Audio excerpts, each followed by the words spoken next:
Mabili na tayo ng dextrose powder. 120 petot. Dextrose powder. Maliit lang. Para lang siyang lagayan ng vitamins. Pero sobrang tagal mo mauubos yun. Sa mga ganyang emergency. Yung huli kong gano'n, nag-expire. Nag-expire. Sobrang tagal. Isipin mo nag-expire. Kaya punasan ko sa salamin ko. Mamaya lumanda. Wala na namang ulan eh.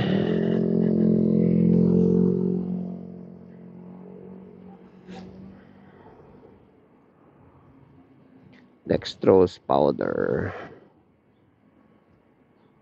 Kinausap ako nung naka Honda Click dun sa parking lot. Sa mga nakakaintindi, isang tingin pa lang alam na nila na electric eh. The usual. Ako, yun ang bago ako electric. Every time, hindi naman every time, pero hindi, every time na may nakikita akong electric e-bike, motorcycle hindi yung e-bike na. Yun ang lumalaro sa isip ko, ilang watts kaya to? Ilang kaya? Pag nakita kong approachable, yan tinatanong ko, basta ilang yan? Kilometers ang yan. At naman, always naman sumasagot and very naman. Tawag nun? Very accommodating naman, if that's the term.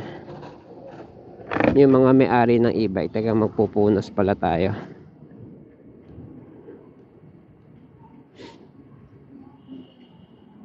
Doon sa sa parking lot, ang pinagtanungan ko pa nga ang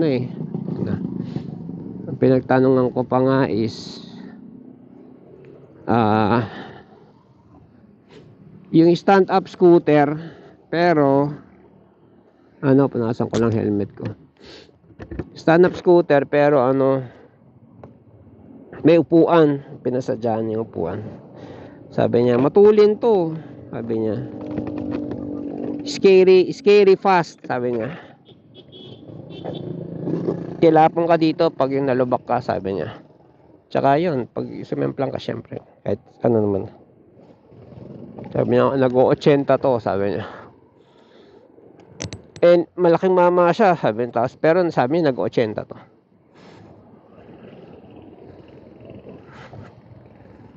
Tapos lithium yung niya, default na battery.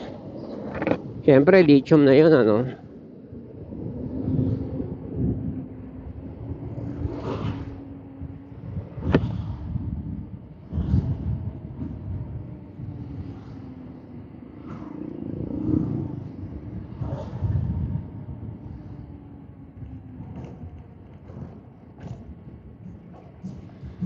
hindi pa pala ako nakakapag add to cart nung ang tawag na ito, add to cart nung cellphone holder na may shock absorber.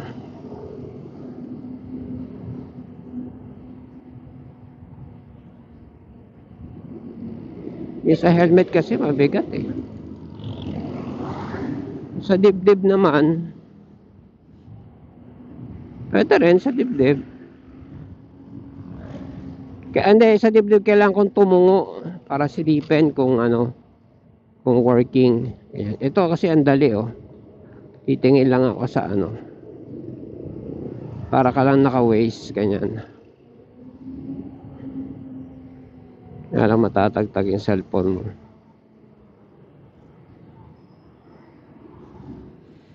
So yon, ang lakas na ng tres niya. Ano yun? Driver in distress ba yun? Ba't walang driver yun? Lakas na ng tres niya, yung potential ng tres niya, nakadungaw na o na setting na. Pero mo, dating 0 ginawang 60%, naka 0 daw eh.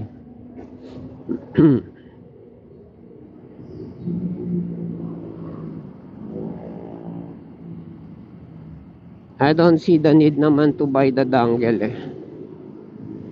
Pero mas nakita ko pa yung need to ano.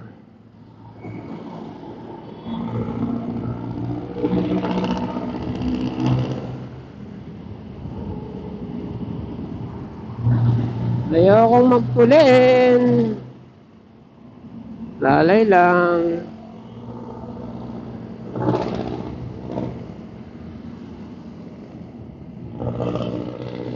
Yung dongle na ano pang program ng ano ng controller. 1.5 daw yun eh, 1.5.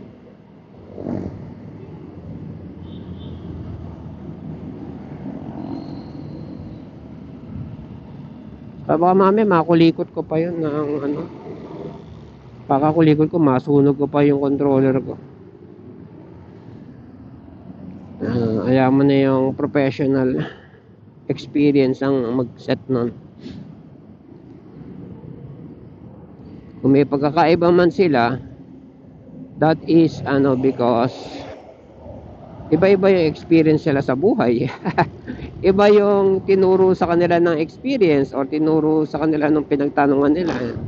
Salin-salin kaalaman lang naman yan. Oy, tuyo dito oh.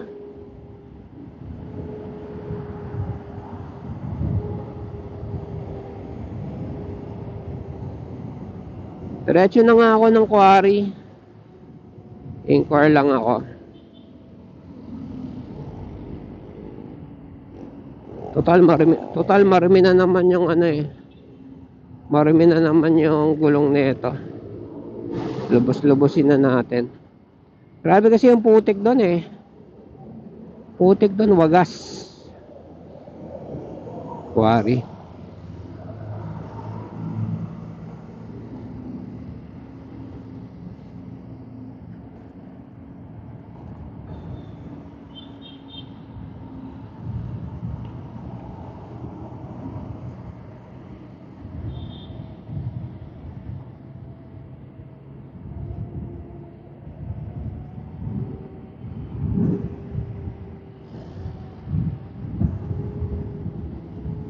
Ayan, tuyo na uli.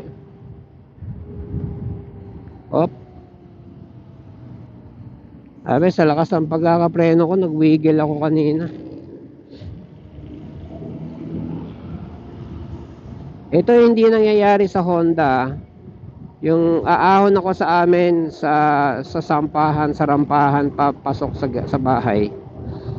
Hindi yun kumakaskas basta-basta yung gulong sa likod kasi may HSTC siya. Ganun. Tapos pag yung biglang piga ng preno, ito kasi malakas preno nito eh.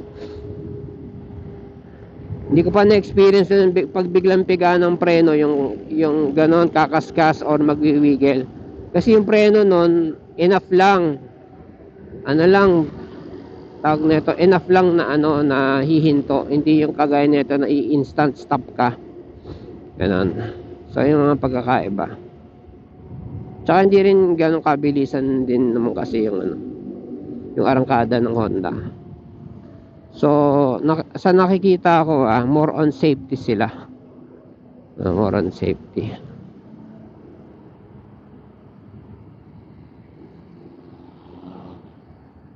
Ito kasi more on toy to eh. Toy vehicle. Project vehicle.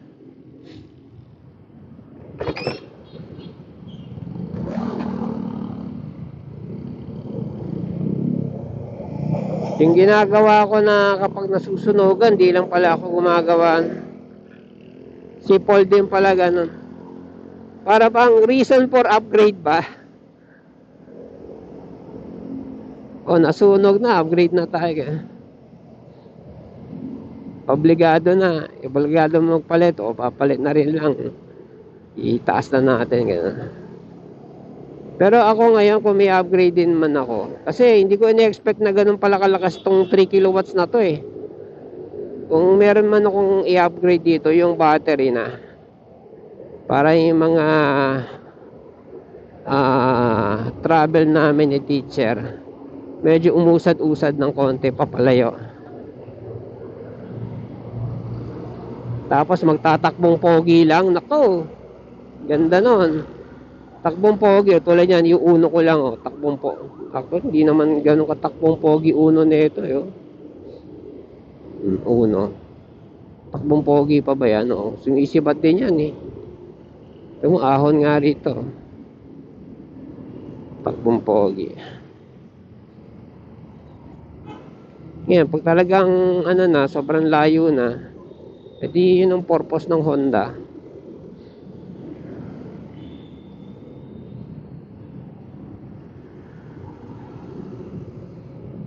Honda stable.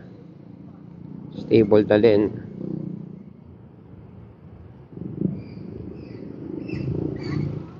Kasi mahaba. Ito maikli.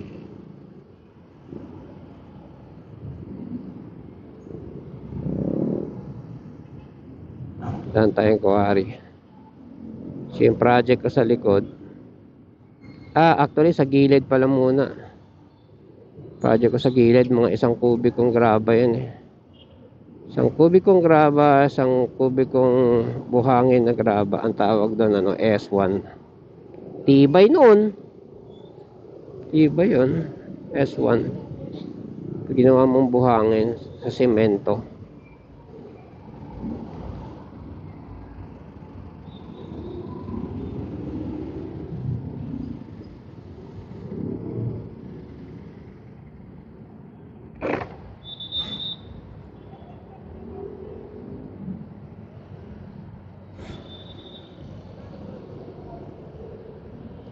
Takbong pogi. Alambre dito. Tapos ito pa, kapag stop putik, nakasignal ako. Ito pa, kapag stop, ano,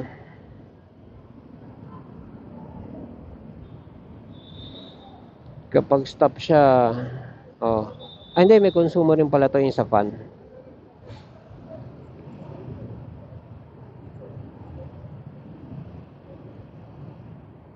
Fan, yung ilaw na laging naka-on ngayon. Laging naka-on ilaw na ito for visibility na rin.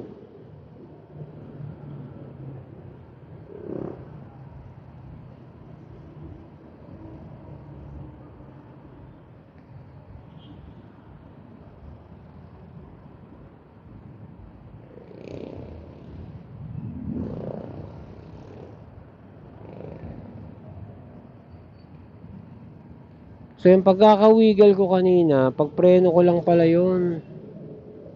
Walang sumalpok sa akin.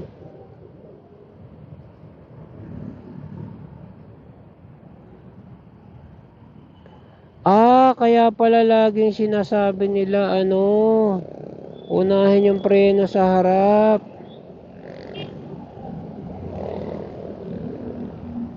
Yun pala yun, kasi magpipishtail ka pag yung likod ang laging pinipreno mo. Yun, ang fishtail, nagfishtail pala ako. Okay. Nagfishtail pala ako.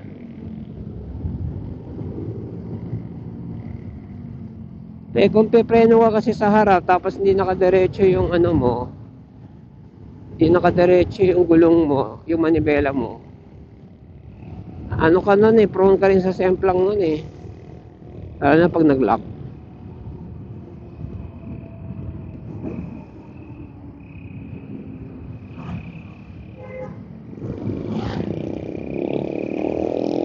Pag ano na lang, emergency, sasabay ko na lang ng preno pala.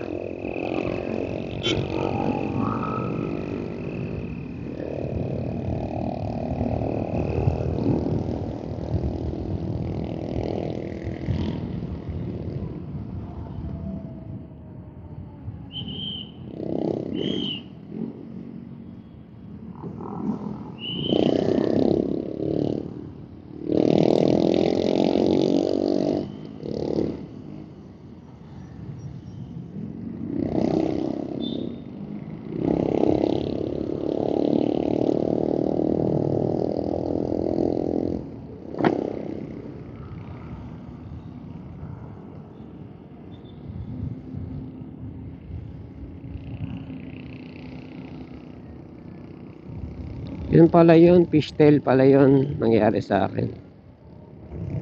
So delicates din pala talaga kapag pumreno ko sa likod ng malakas, fishtail ka. Dahil ko lang naranasan yan ah.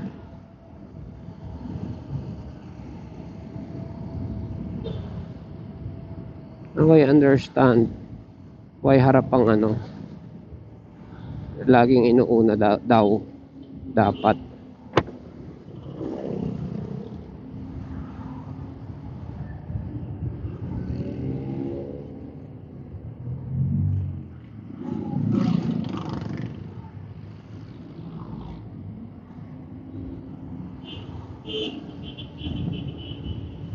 Patayang quarry kasi may project ako sa sementuhan yung gilid ng bahay. Ako bilang ahente ng gravel and sand, namamahalan ako sa hardware to ano, kulang-kulang 3,000 isang kubiko. Wow. Kano lang sa quarry yan, 3 kubiko na may sukli pa.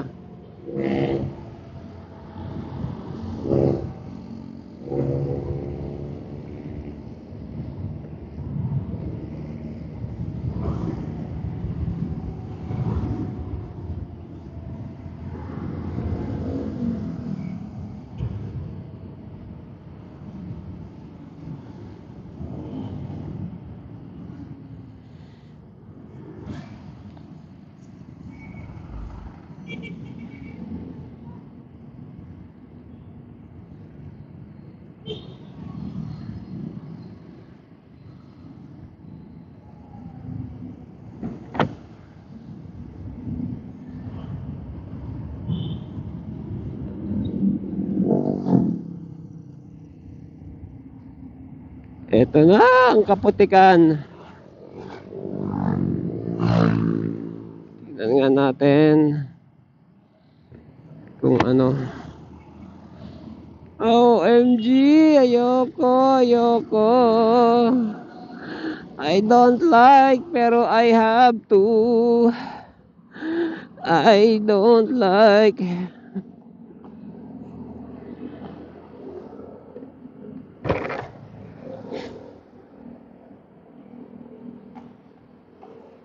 Boss, pwede ka ba Arkelem bumili ng maghakot ng graba? Ha? Pwede ka Arkelem maghakot ng graba? Ako sa mama, marami ka dyan. Yan. Hindi. Tricycle lang. Ay, wala. Hindi kaya? Sige. Uy, bumaba na yung sa tricycle. Sige. Oo.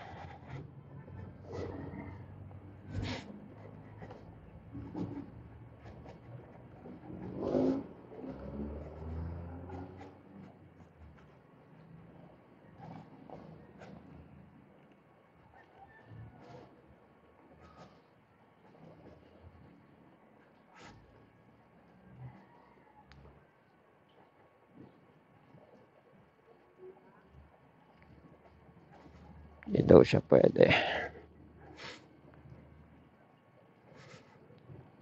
Kung kailan pa talaga umulan, saka ako nagbalak pumunta rito. Yung may lalapag yung paa mo rito eh. Kita mo naman oh. Sisira kalsada rito. Una-una dahil hindi daw sementado. Pangalawa, puro truck dumadaan dito. Kasi quarry nga ito.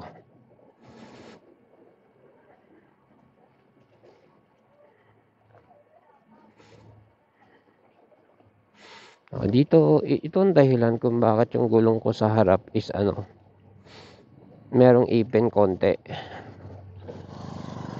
Kasi ito yung biyahe, ito yung hanap buhay ko eh. Graba.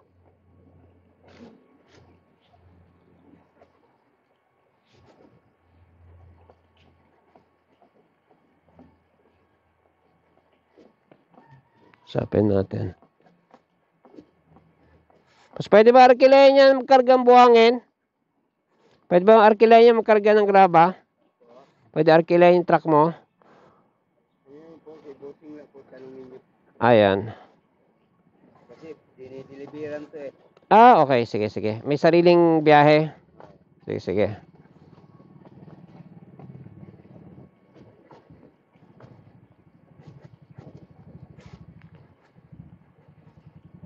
Tayo na ng maupahan. Kahit isang kubikong graba, isang kubikong buhangin. Hindi naman kailangan maramihan kaagad.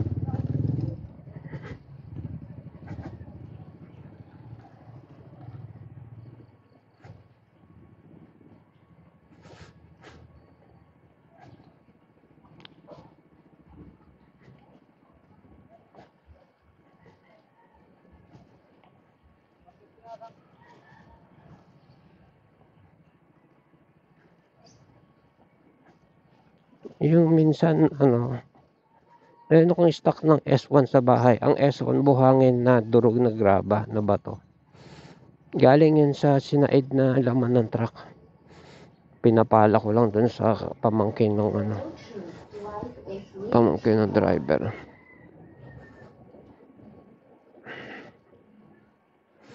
Pero hindi ko kailangan ng pag ganon. Kailangan ko marami yan, kubiko.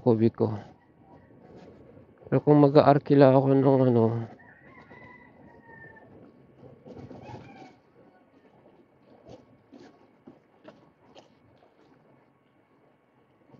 kahit tricycle lang.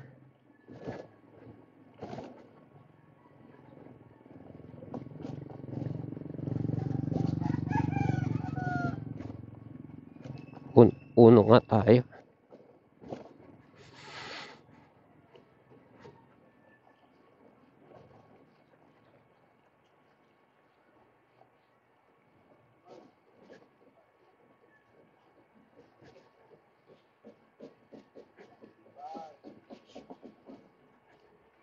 Hey, come on in a direction. In a direction, yeah. Yeah. Ooh, yeah. My surrender and day. Taas na ito ah. Kanina to, black tracking. Malamang black tracking. Lagyan natin to.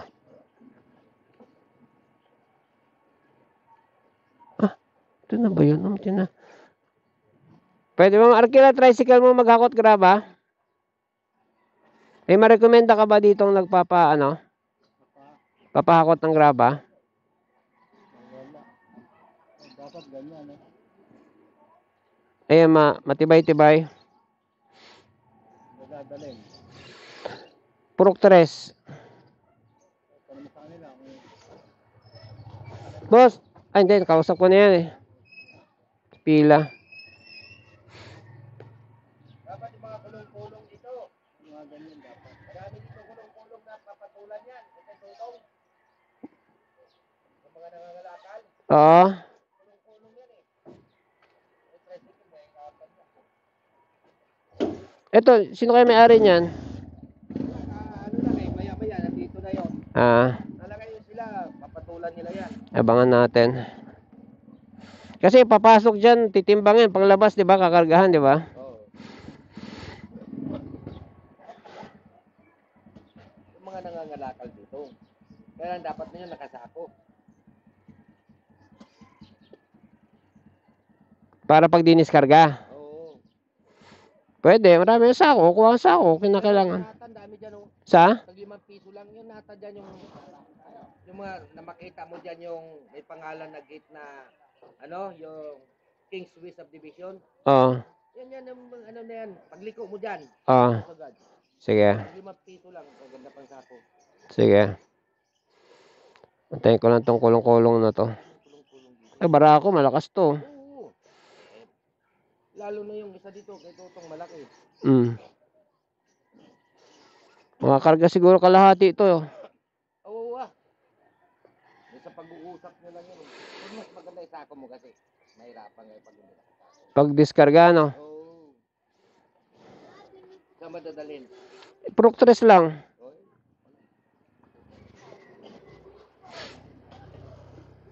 Tricycle, may hindi yan kasi. Bibiyahin ko kasi. Abala sa nila. maaga-aga ka kanina. Pero pabalik na ito. Punta lang sa subdivision. Ano, may kinuha. Abangan ko na lang kung sino pwede. Ito po, maganda-ganda oh. Hindi nga yan, ubra sa akin. Sa mga buwan-buwan. Ayan. Ito. Ay, hindi. Service nila yung mamili. Ah, Yung dito. Papatulad natin. Kaya na kayo. Paring nonon kay ano. kargaan kong graba. Graba, bibili ka ng graba dyan. Ngayon, pag sinako yan, madali yung ibaba doon. Pagkas ano babayaran lang naman niya yung hauling. Oo, hauling lang. Dapat talaga, ano ka, tama yun, sabi ko sa'yo. Bili ka sa ako, pasako ko. Sige, see you later. Yung pala,